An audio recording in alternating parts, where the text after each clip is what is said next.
Feudal Japan is often romanticized for its samurai, shoguns, and refined culture of tea ceremonies and haikus. However, beneath this elegant veneer lay a brutal justice system designed to instill fear and obedience. The punishment methods were not just about retribution, but also served as gruesome spectacles that reinforced the rigid social order.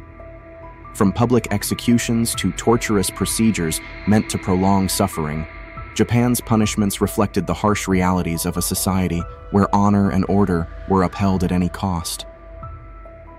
1. Haritsuke. The Japanese crucifixion. Haritsuke, or crucifixion, was one of the most dreaded punishments during Japan's Edo period, 1603 to 1868. Unlike the crucifixion associated with ancient Rome, the Japanese version was a slower, agonizing death carried out in public to maximize the impact on those who witnessed it. Victims were tied or nailed to a cross-shaped wooden structure, left exposed to the elements, and often denied food and water.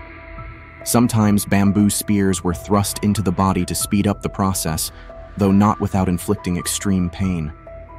Haritsuke was reserved for heinous crimes like murder, treason, or as a punishment for rebellious peasants, serving as a stark warning to others.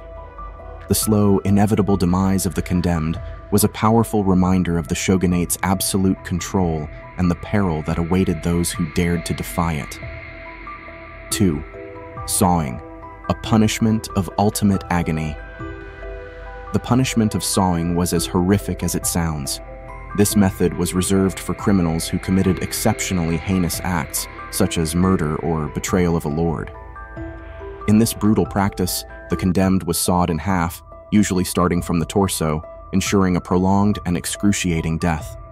Sometimes, the sawing began from the neck or waist, depending on the nature of the crime and the discretion of the executioners. This punishment was not only about causing maximum pain, but also about delivering a message of absolute terror. The execution often took place in a public setting, amplifying the psychological impact on witnesses, who were left in no doubt about the fate that awaited transgressors. Sawing was a clear indication of the lengths to which feudal Japan would go to maintain order, a chilling testament to a time when human life was expendable in the pursuit of control. 3. Buried alive. The ultimate act of vengeance.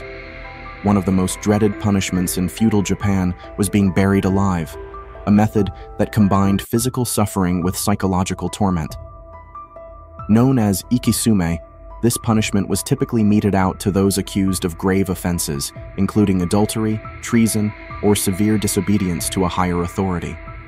The condemned were placed in shallow pits, covered up to their necks, and left to die slowly from exposure, starvation, or suffocation.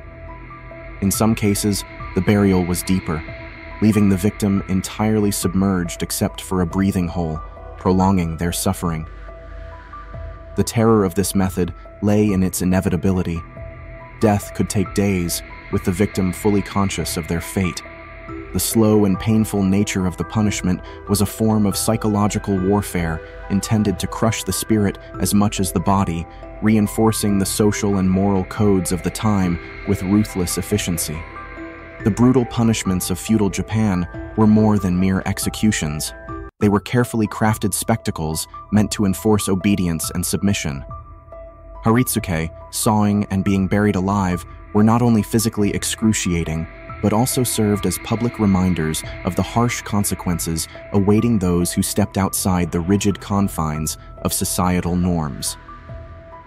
These punishments reflected a time when maintaining order and honor took precedence over mercy, leaving a legacy of fear that continues to haunt the historical memory of Japan. While these practices have long been abolished, they remain a grim reminder of humanity's capacity for cruelty in the name of justice.